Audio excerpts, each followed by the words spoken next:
Welcome to another TIPShot video from TIP Technologies. Today we're going to look at the tool calibration process in TIPQA. How do you use the GT module for the calibration process? First, you create a tool type.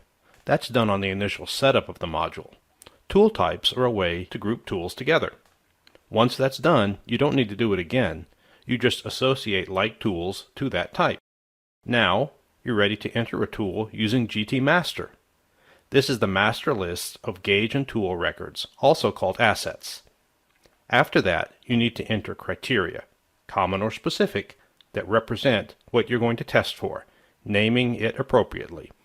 Examples might be 3-inch gauge block, 6-inch calipers, voltage display accuracy, etc. After that, you associate the criteria to a named procedure. This gives you a way to collect multiple types of criteria into a single referenceable procedure that you can then associate to the tool. After that, then you schedule when it's due and record the calibration. Let's look at these steps a bit closer.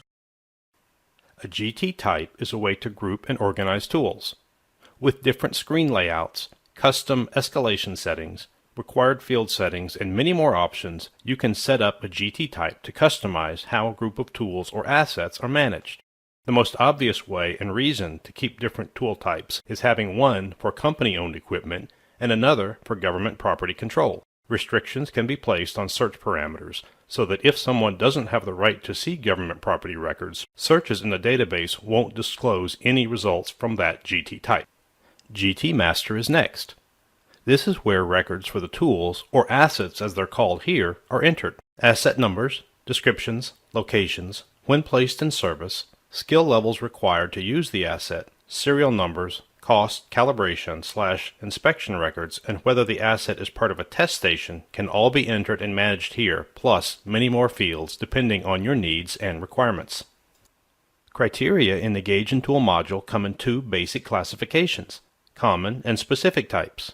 Common criteria is associated to a procedure which can then be associated to the tool. Specific criteria types, as suggested by the name, allow application by specifically assigning it to an asset by referencing that asset's number. This is used when the requirements are too specific to individualize to use a procedure to common criteria relation. You get the best of both worlds. I mentioned it earlier, but process wasn't defined. Here's what a process is. It gives you the ability to associate multiple criteria together in some meaningful way.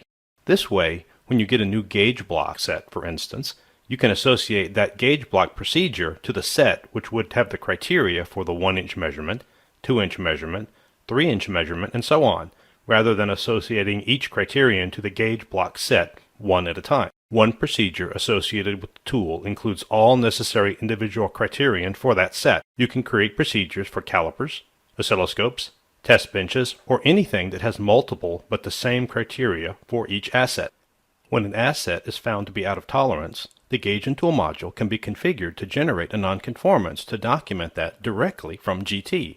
It can import specific data from the calibration process into the NC module, saving time and possible keystroke errors. Once created, the NC will take on its own lifecycle. If desired, that asset, depending on the GT type setup parameters, can have its calibration process kept open until the nonconformance is processed and closed. But many times the metrology calibration technician can adjust and correct this out-of-tolerance issue immediately, so the NC is closed at that point and becomes a record to indicate that an out-of-tolerance condition has occurred. Since inspection modules can be configured to record tools for specific inspections, when an asset is found to be out of tolerance, with a few clicks of the mouse, you can obtain a report on what production material that asset was used on, even which individual steps.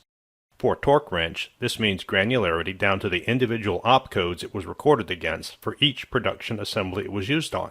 That report can be provided to the engineering department for evaluation on whether this out-of-tolerance condition might have an effect on the quality of the finished product. If your product is traceable, serial numbers, lot numbers for example, you can indicate which serial number or which lot has been affected, so you've no need to disassemble unnecessarily product just to check to see if it was affected.